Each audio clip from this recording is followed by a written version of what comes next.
Welcome to Penrose Learning, where we make understanding easy. You're starting right now. Sign into Roblox and open settings, then privacy. You need to know whether you use the website, desktop app, or mobile because layout differs.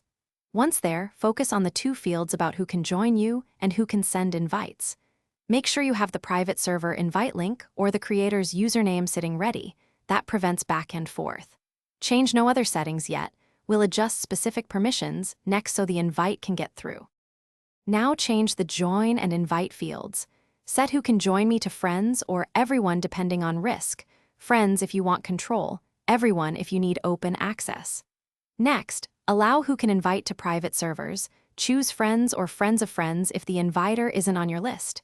If your account is under 13, you'll likely hit restrictions, so make sure parental controls permit invites.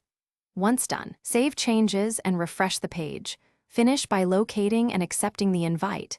Check messages, the notification bell, or the private server link you were given. If the invite doesn't show up, refresh the app, log out and back in, or reinstall the Roblox app to clear cache. Make sure the server owner has added you if the server is whitelisted, and ask them to resend the invite. One key troubleshooting tip: verify parental or account restrictions. Those are the most common blockers when permissions look correct, but invites still fail.